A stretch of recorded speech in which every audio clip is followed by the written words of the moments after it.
Archon's still feeling kinda sleepy.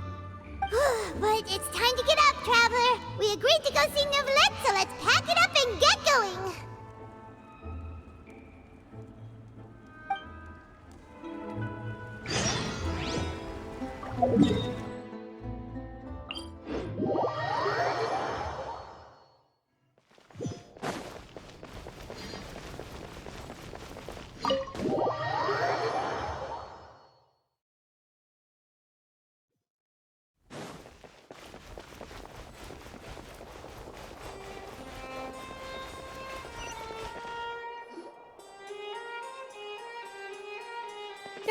You're here!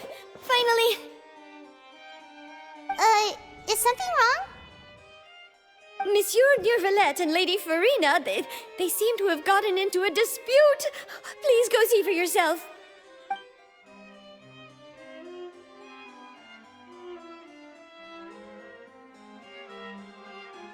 Like I said, I've already explained everything. And yet the problem has not been properly solved. There is little space for excuses between us. It is not my intention to offend you, but please, tell me where you stand. You are the Hydro Archon Focalor, are you not? Look at this. This is a list of the victims from the recent Poisson incident.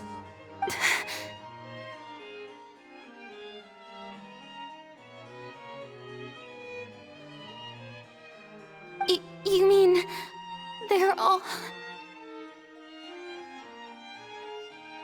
We did not arrive in time to avert this disaster, and I will not have it happen again. I will say this once more. You must tell me everything you know. Yesterday, I found 3 stone slates in some ancient ruins near Poisson. Do you know anything about those? Seriously? You're questioning me like this is a court case now. I don't know anything about that. But you found them in some ancient ruins, you say?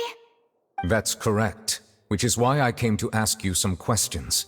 There should have been 4 slates, but one of them was missing. The other 3 feature different images that seem to correlate to the prophecy. The prophecy? The second of these slates depicts the previous Hydro Archon Egeria kneeling before a floating island in the sky, as if confessing something. Do you know nothing of this either? I don't. I've never seen such slates. I'll ask you again. Do you really have no information regarding the previous Archon? My deciphering of the slates indicates that the Hydro Archon Egeria once had to confess to, or apologize for, a certain sin. If anyone would know about it, it should be you. All gods don't have the same secrets, you know. She was herself and I'm me. Is it really so strange that I know nothing? I understand your concerns, but I'm sorry. I just don't have anything to tell you. Forgive me for saying this now, Lady Farina, but I have long known of your various secret investigations into certain matters. There are several indications that you have been investigating the prophecy on the sly. This is not strange in itself, considering that you are the Hydro Archon. But it is strange that you should also claim to not know any of Egeria's secrets, as well as do nothing following your inquiries. You have never been as superficial as you have presented yourself to be, nor are you a fool. And yet, your behavior is very inconsistent.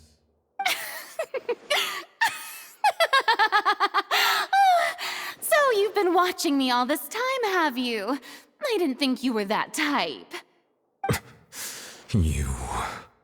Well, since you know about my secret investigations, then you should know I'm actually working to take care of it. There's no point questioning or suspecting me. You're the Eudix, but you're still my subordinate. You should be following my lead. Just trust in me, you're Archon, and do as I say. Never mind whether you can truly convince yourself to or not. It'll all turn out fine. That's all I have to say. We do not discuss this matter again. Oh, the opera's about to start. Toodles!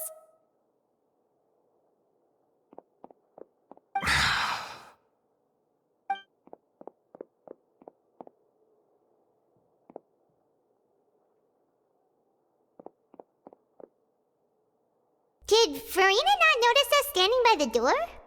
Wonder what's up with her. She was... I assume you've been outside for a while now? Oh! You noticed! Seems Farina didn't even realize we were here. She was in a great panic, though I cannot discern the reason. Our discussion reached impasses time and again, a state of affairs that we cannot allow to continue. Still, I do not understand. Dialogue is the basis for understanding, so why did she keep refusing to engage?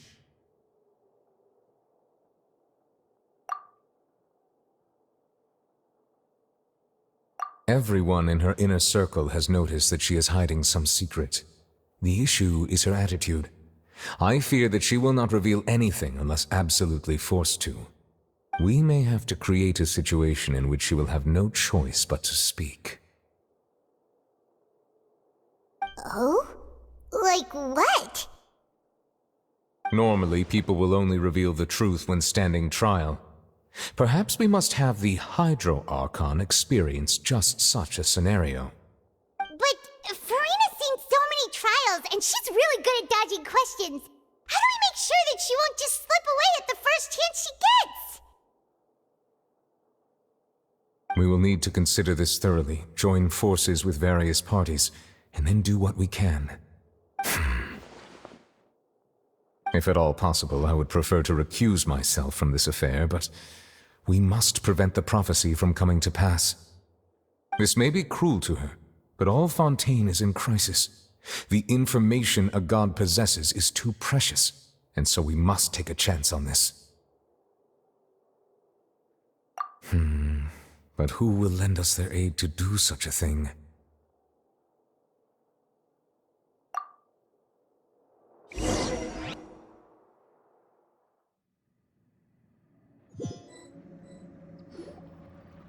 Well, that's everyone, huh?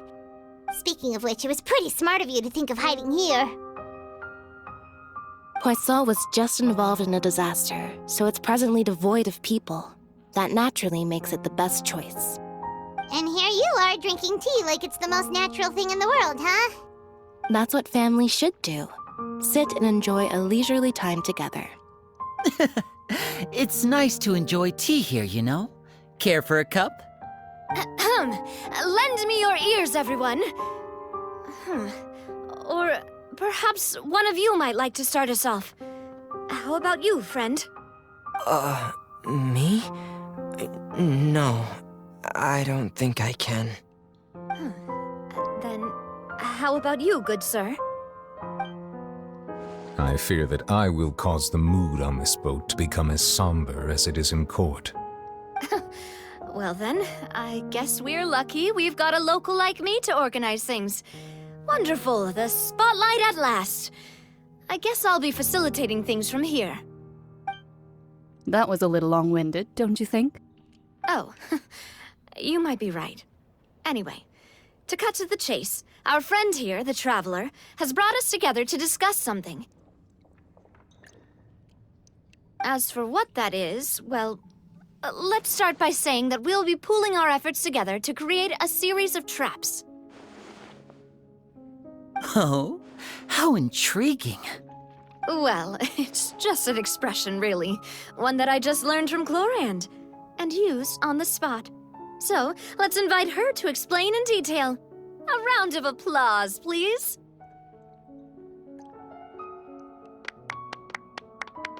Huh? Didn't you say that you would be facilitating this? Oh, come now. Your work doesn't involve much public speaking, right? This is a good chance to practice. You might even pick up some fancy oratory tricks to impress your boss with in the future. I see. And what does my boss say? He is glad that you consider him your boss. Do go on.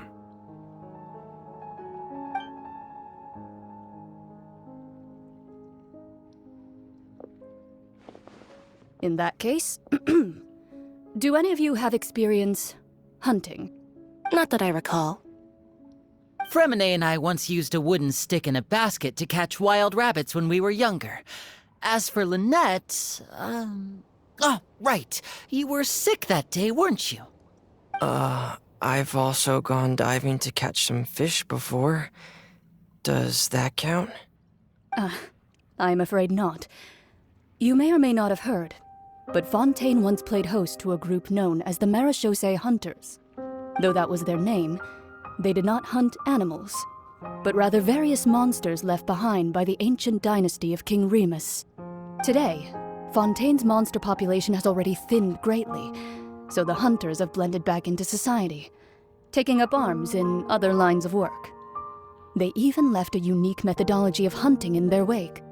A trap comprises of the following components: bait, a trigger, and a containment device. Sometimes a lethal implement will also be necessary to deal with the prey. So, if we were to build a trap together, right now, what would you choose to build it with? For me, I would prefer something basket-shaped. Pigeons and rabbits will see the bait and naturally enter the snare. Our line of work requires a deft hand, and we're some of the best in the industry, so you can count on our techniques. You used some of those techniques while moving the people of Poisson, didn't you? My subordinates mentioned that you even performed some magic for the bawling children. Yes, and I even managed to gather some intelligence in the meantime. I'm quite the multitasker if I do say so myself. I'm afraid I can't claim that as my strong suit. I prefer more stable methods, like placing bait in the water and waiting for the fish to come within reach. That's the kind of method I would count on. Calm and steady. Exactly the kind of person who would catch loads of fish. And I can be their assistant. With discretion, I'm sure. I'd probably use some sort of mechanical animal. Papa once bought me some small clockwork squirrels, mice, and such. When placed in the forest, they can attract others of their kind. I remember that you liked those too, didn't you? I did. And that would be a good way to go about it. If they're realistic enough, animals of the same kind will follow them all the way to the trap. What about you, Monsieur Neuvillette? I fear I do not have any related experience. That makes sense. You usually solve problems directly, without the use of any such tricks. But I do have one more question for you, Monsieur. If we were to create a trap now, how would you design it? I would like for it to be effective, but bring no harm to the prey. A more gentle trap would be ideal. Kind, as always. However, our intention doesn't necessarily change the containment device and the type of implement we need. If we wanted to kill the prey in one strike, we would need a powerful implement. However, that also goes for prey that must be captured and safely contained. Wait, why's that? Only a hunter who's a true expert at subduing their prey can snare it without harming it. The line that divides life and death is often exceedingly thin. So are we going hunting together? Huh. We hadn't thought of seeing ourselves as hunters. It kinda works, but maybe it's still not the best metaphor. If our means of capturing and dealing with our prey is to put them on trial, then the hunting metaphor is actually quite accurate. But we shall require much more courage than any hunter to judge a god, a being whose seat is an exalted throne. Oh, so that's what's going on. Sounds very interesting.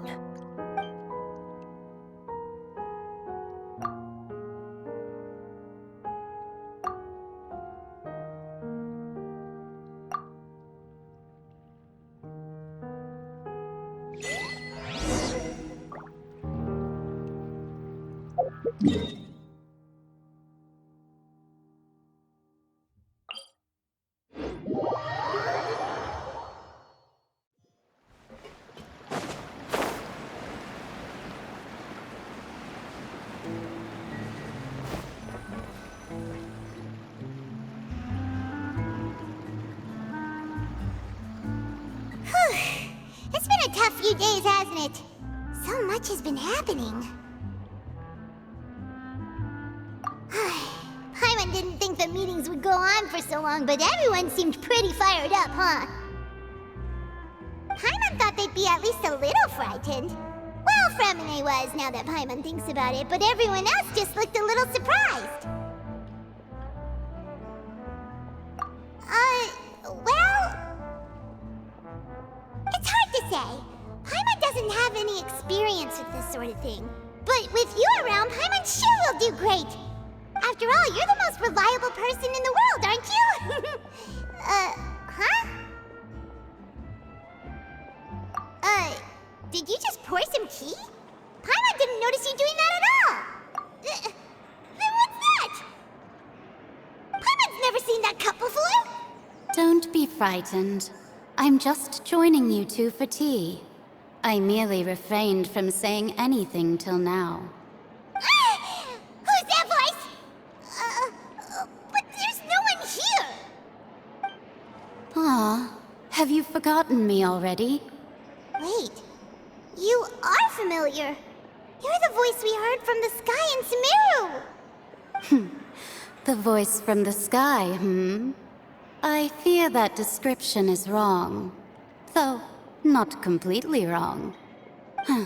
You're feeling lost now, just as you were feeling previously. I sensed that confusion and thus came to you. Guiding people is an irresistible hobby of mine, after all. Consider me a passerby, just accepting a commission from my friend's disciple on a whim.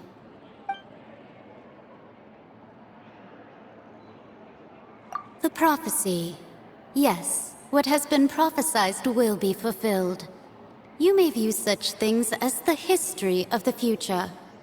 What? Then is there any way we can stop it? I believe you have witnessed a failed attempt with your own eyes. Can everything in Tevat so easily be changed? Ah, so you've caught on. Just as prophecies are usually only the future as seen from the perspectives of the gods, could things be happening in hidden corners where the gods' gaze does not fall? Are the things that you shall see different from the fate that the gods perceive?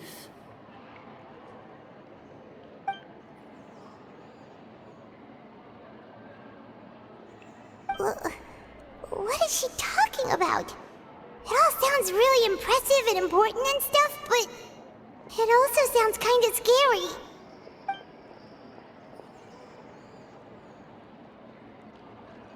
I believe that you understand, right? Some things are insignificant, but others you must reach out to change. Ultimately, fate shall serve as your only guide, no matter what will happen in Tevat's future. All you need to do is to play your part. This was good tea, by the way. Thank you for your hospitality. Well, that'll be all for today. The voice. It's gone.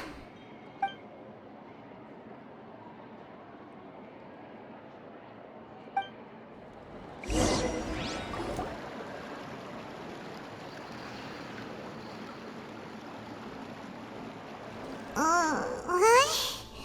I want to hear someone talking. All right, coming.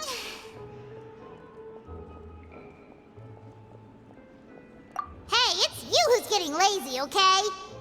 Well, I see I've walked in on some lively banter. Luna! Fine, just fine. I went to take part in that Steambird panel. It turned out to be more interesting than I expected. Not all Fontainians are pessimistic about this. One journalist mentioned that sitting around and waiting for the end to come would be wrong, and that they should make their own rescue preparations. I agreed, so we had a brief chat with her. Did she have pink hair by any chance? Why, yes! It was Charlotte. You remember her, right? That daredevil journalist? I'm in full support of her view. Prophecies are very important, but how can people allow their lives to be commandeered by just a few words? That's right! Paimon's glad to hear something sensible for once. Ah, yes. About what we had discussed before. I did try, but I'm afraid I couldn't reach the old hag. I'll try again tonight, but I wouldn't get your hopes up. Huh?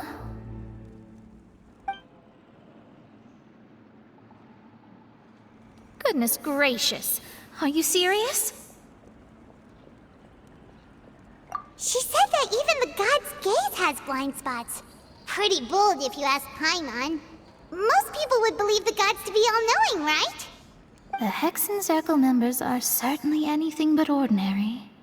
As for the mage named N, the old hag has mentioned her a few times.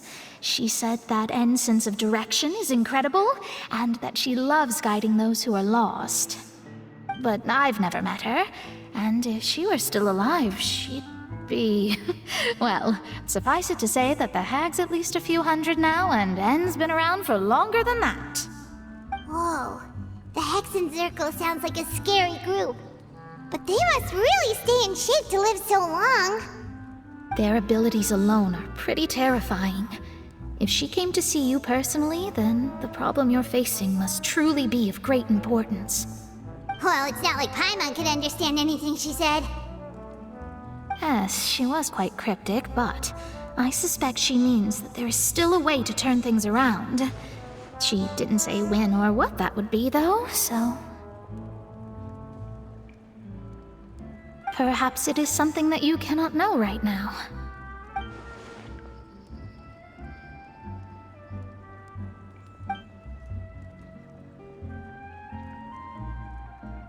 Traveler, Paimon, are you two all right?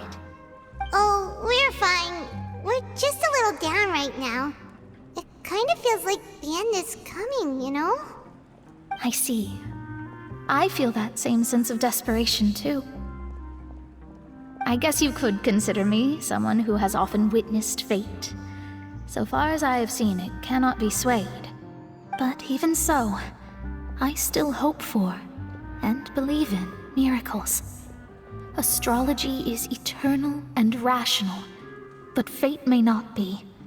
It is cruel, but it can also be beautiful.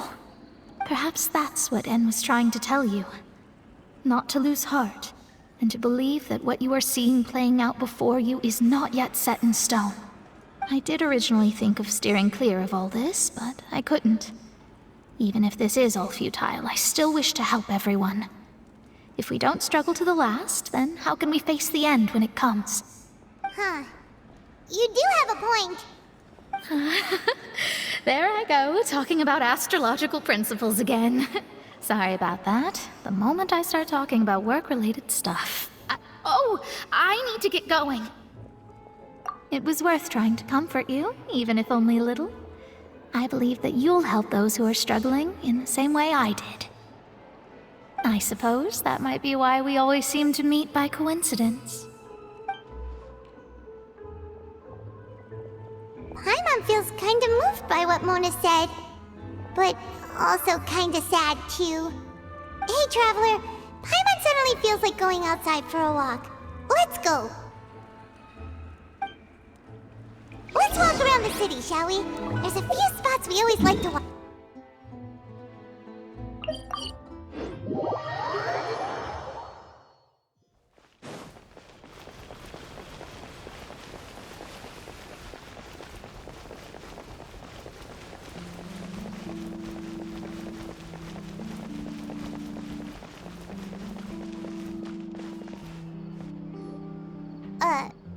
Huh? Our names are written in this newspaper. What's going on? Let Paimon see! The underwater stronghold, the Fortress of Meripede, has continued in its noble autonomy, but that does not mean that others cannot interact with it. My recent attempts to enter the fortress bore little fruit. Huh. Guess Charlotte still hasn't given up on that. Thus, did an Outlander friend become the focus of this report. A blonde adventurer with their white fairy legends trailing in their wake. It is said that this mysterious traveler once visited the underwater fortress. So while the fortress's interior remains a mystery behind closed doors, do not fear, for the tales of the traveler contain surprises in spades. Journalist Charlotte's biggest scoop yet, the Traveler's Trail, World Walker. Huh. Charlotte took so many awesome photos of us and we never even noticed her. She hasn't been able to get a hold of anything at the fortress, so since we're easier to find, she's using us as the subject matter instead? Ugh, seriously? Well, fine. Those headlines and photos do look cool, so Paimon will forgive her this time.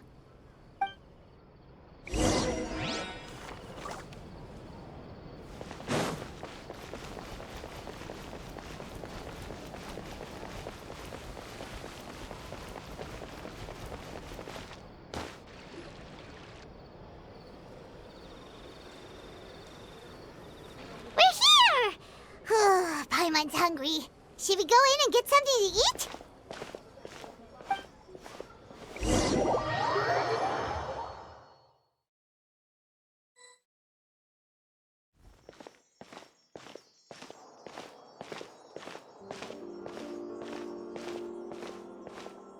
Hey, quick! Look! That's the limited edition, only 16 slices a day cake! It was so delicious the last time we tried it! Despite the tense situation we were in, let's give it another go! Paimon's sure it'll be great! One slice of cake, please. Someone showed up after all! Oh, wait, you're the one from the Palais Mermonia. Oh, are you here to buy cake too? It seems Monsieur Nervalette was right. You really can eat. Wait, did he really say something like that? That's right. Even he has his own preferences when it comes to food. As for me, I love the cake and coffee here. Do you come here often? Usually every day. Every day? It's part of my daily schedule, apart from work. I shall have my cake and coffee. Then what if someone told you one day that this place would be closing soon, and you wouldn't get to eat cake here anymore? What would you think? But why would it close? Well, Paimon doesn't know either, but maybe the waters will rise tomorrow. You know, like in the prophecy. Oh, the prophecy. To be honest, I haven't paid much attention to that. No, still, even if there'd be no more cake tomorrow, that wouldn't keep me from having some today. No, it's the same for eating in general. You might not be able to eat tomorrow, but if you can do so today, then you should carry on. That's what people call living, you know. Huh. Don't be sad. Excuse me, could I have 2 more slices of cake to go? These 2 slices are for you. Sijuin said that this kind of expression you're making is what humans call being sad. Oh, you know Sijuin? I sure do. She was born before me, and she sometimes comes to the surface to teach us things about humans. She said that humans are creatures that are saddened easily, yes, and you can only lift their spirits by feeding them delicious food. So please try the cakes here. I've got something else to do, so I'll be going now. You two try to stay in a good mood after eating, all right? Bye.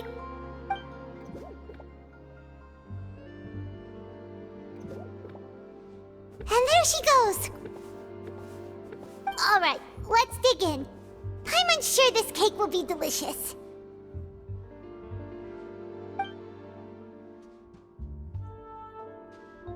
It's more delicious than last time! And the flavor gets even better with a sip of tea. It sure would be nice if we could come again tomorrow. Sure would be nice if we could always eat delicious food here.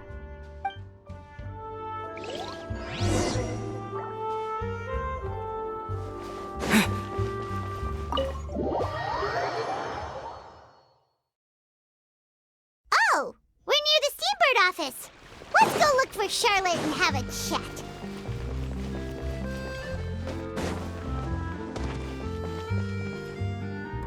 Wow! If it isn't the Traveler and Paimon! Oh, have you seen the article I wrote about you? Ha! You've got some nerve! You just used us to make some quick mora! Oh, you needn't worry about that. I heard that you were in Poisson some time back, so I sent you a letter to discuss just that. It appears you didn't receive it, though. It's all right, though. I've set aside the amount intended for you. I've even set the table with some food. Really? Oh, you're the best! You're almost a little too easy to win over, Paimon.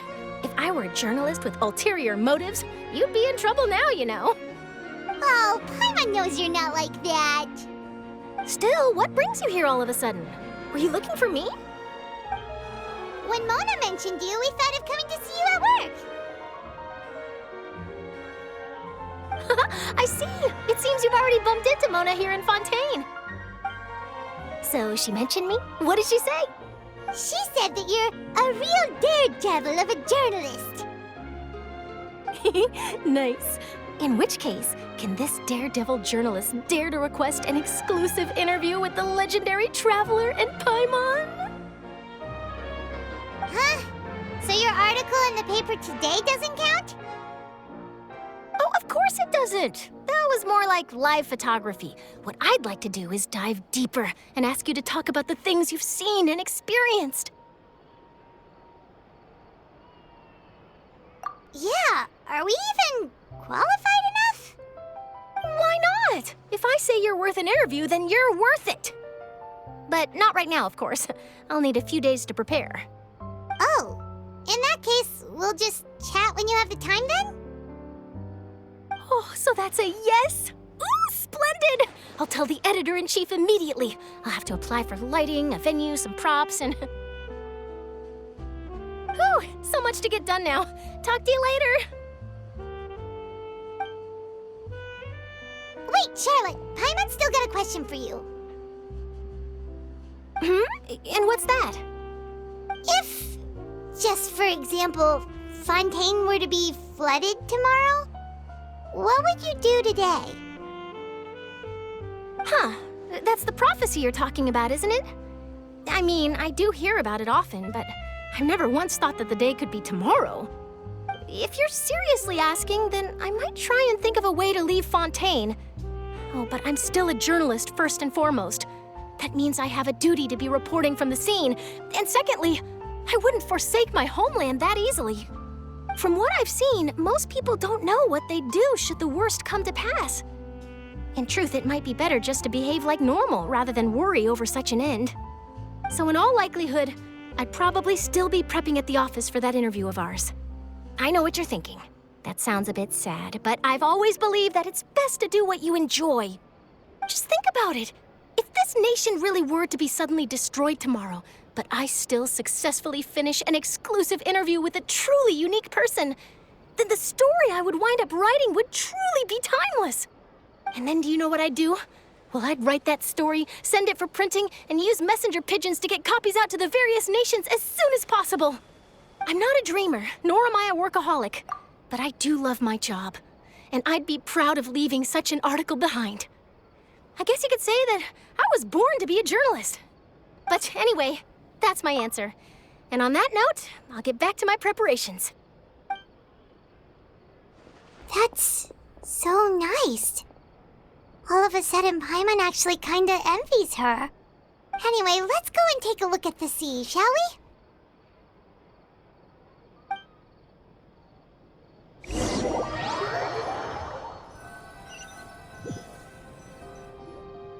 The sea breeze and scenery can be a pretty soothing combo, huh? Paimon's been thinking. If it wasn't Fontaine, but all of Tevat that would be destroyed tomorrow, where would we go and what would we do? No, Paimon should ask, if you could choose, what would you like to do?